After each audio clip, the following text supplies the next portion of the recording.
Welcome friends, मैं आपके सामने गौरव मिगलानी। ट्वेल्थ क्लास की बिजनेस स्टडीज का हमारा ये चैप्टर है स्टाफिंग। स्टाफिंग होता क्या है? सिंपल सी बात, ये हमारा थर्ड फंक्शन है, थर्ड स्टेप है मैनेजमेंट का। हमने देखा था कि मैनेजमेंट के अंदर सबसे पहला स्टेप क्या होता है? प्लानिंग करना। सेकंड ऑर्गेनाइजिंग, थर्ड क्या है? स्टाफिंग। प्लानिंग सिंपल सी बात हमारी एक मेंटली प्रोसेस होती है। ऐसा लगा लो कि आपने मन में कुछ सोचा या उस प्लानिंग को एक पेपर के ऊपर लिख लिया, दैट इज प्लानिंग। उसके बाद आपने उसको आगे कुछ उसके ऊपर काम करना स्टार्ट किया, दैट इज ऑर्गेनाइजिंग। फिर उसके बाद जो हमारा थर्ड स्टेप आता है वो है हमारा स्टाफिंग। इसको मैं आपको एक एग्जांपल की थ्रू भी समझा देता हूँ। मान लीजिए आपने किसी से एक मैप रेडी करवाया। आपने मान लो एक बिल्डिंग बनानी है, आपने आर्किटेक्टर को बोला कि मुझे एक नक्शा बना के दे दे। उसने आपको एक नक्शा बना के दे दिया।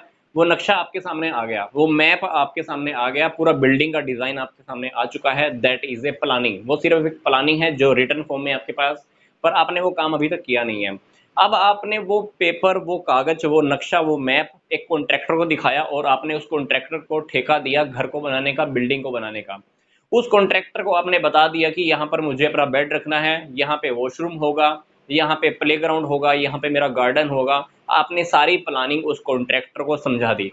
अब कॉन्ट्रैक्टर ने आपको एक बिल्डिंग तैयार करके दे दी। वो बिल्डिंग जब तैयार हो गई है तो वो बिल्डिंग अभी तक खाली है, मतलब समझ लो कि आपका ऑर्गेनाइजिंग का काम हो गया।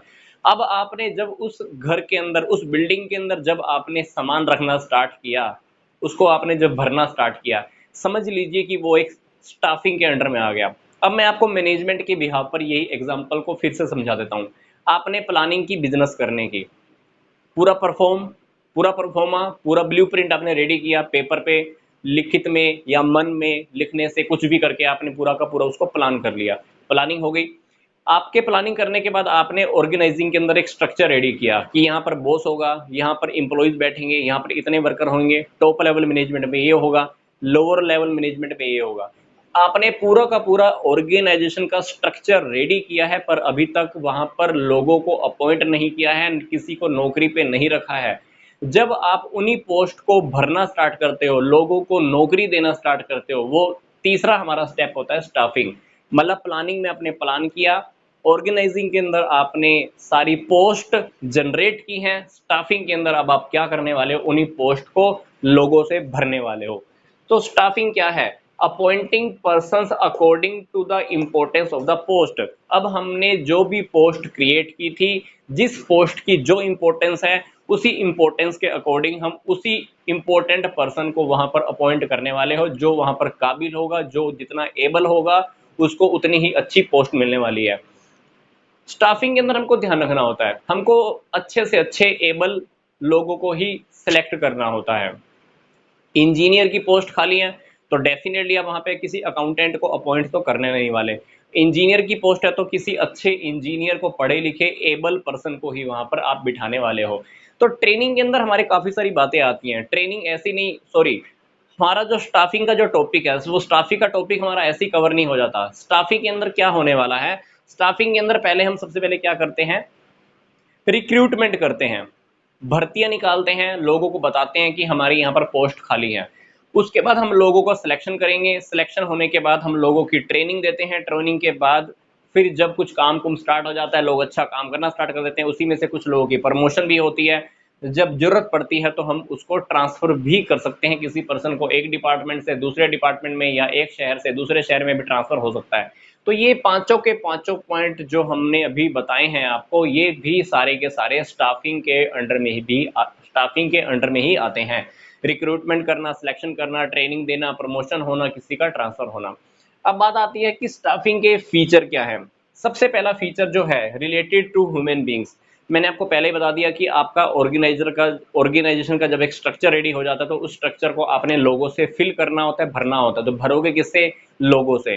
तो ये स्टाफिंग का जो पूरा का पूरा काम है वो किससे रिलेटेड है? ह्यूमन बींग से रिलेटेड है, क्योंकि आपने वहां पर अच्छे अच्छे कुशल एफिशिएंट लोगों को ही वहां पर रखना होता है, उन्हीं पोस्ट को उन्हीं लोगों से ही भरना होता है। दूसरी बात आती है सेपरेट मैनेजरियल फंक्शन। ये मैनेजमेंट का एक अलग से एक फंक्शन है, क्योंकि प्लानिंग अलग से फंक्शन है ना, ऑर्गेनाइजिंग अलग से फंक्शन है, इसी तरह से स्टाफिंग भी अलग से एक फंक्शन है। और स्टाफिंग की अलग से एक प्रोसेस भी होती है, जिसमें हमको 8 या 10 स्टेजेस स्टडी भी करनी होती है। तो देखा जाए तो स्टाफिंग अपने आप के अंदर एक प्रोसेस भी है और मैनेजमेंट का एक अलग से एक फंक्शन भी है। स्टाफिंग की जरूरत हर लेवल पे होती है।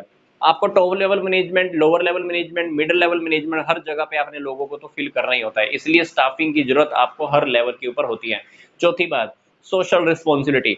सोशल रिस्पॉन्सिबिलिटी हमारी तब से शुरू हो जाती है जब हम लोगों की बात करते हैं, क्योंकि अब हमने लोगों को भरना है, ह्यूमन बींग्स को अपॉइंट करना है, तो हमारी सोशल रिस्पॉन्सिबिलिटी भी स्टार्ट हो जाती है। क्योंकि अगर कोई अच्छा काम करेगा तो हमको उसकी सैलरी बढ़ानी पड़ेगी, अगर कोई अच्छा काम करेगा तो हमको उसको प्रमोशन भी देना है, अगर कोई अच्छा काम नहीं करेगा तो हो सकता है कि हमको उसको डिमोट भी करना पड़े, डिमोशन भी उसका करना पड़े। तो हमारी ये सोशल रिस्पॉन्सिबिलिटी बन जाती है कि लोगों को सेटिस्फाई करें, उसको अच्छी सैलरी दें, बोनस पे करें। तो स्टाफिंग के साथ साथ हमारी सोशल रिस्पॉन्सिबिलिटी भी शुरू हो जाती है। पांचवी बात आती है कि effect of the internal and external external environment. Staffing का जो प्रोसेस होता है वो पूरा का पूरा इंटरनल और एक्सटर्नल इन्वायरमेंट की वजह से भी इफेक्ट होता है। इंटरनल इन्वायरमेंट कैसे? मान लो कंपनी के अंदर की पॉलिसी है कि हमको सिर्फ उन्हीं लोगों को प्रमोशन देना है जो बहुत अच्छा काम करेंगे, तो डेफिनेटली अगर कंपनी के अंदर बहुत अच्छा काम करेंगे तो हम लोगों को क्या दे देंगे? प्रमोशन दे देंगे। इंटरनल। एक्सटर्नल की बात, एक्सटर्नल इन्वायरमेंट कैसे? गवर्नमेंट ने मान लो पॉलिसी बना दी कि कंपनियों के अंदर जब भी प्रमोशन की जरूरत होगी तो आप अंदर के लोगों को अपॉइंट नहीं करोगे उस स्टेज के ऊपर, बाहर के लोगों को आप अपॉइंट करने वाले हो। तो ये एक्सटर्नल फैक्टर भी कभी कभी होते हैं, गवर्नमेंट की बनाई हुई पॉलिसीज लगा लो, बाहर का इन्वायरमेंट लगा लो, जिसकी वजह से हमको स्टाफिंग के अंदर थोड़ा चेंजेस भी करना पड़ता है और हमारा स्टाफिंग इफेक्ट भी होता है बाहर के इन्वायरमेंट की वजह से। तो ये हमारा टॉपिक क्लियर हुआ, स्टाफिंग के हमारे क्या फीचर्स होते हैं। अब बात आती है कि स्टाफिंग की क्यों, क्या इंपॉर्टेंस है, क्या आवश्यकता है, इसका क्या बेनिफिट हमारे सामने निकल कर आने वाला है। सिंपल सी बात, स्टाफिंग से पहली बात तो helpful in the discovering and obtaining the competent personnel.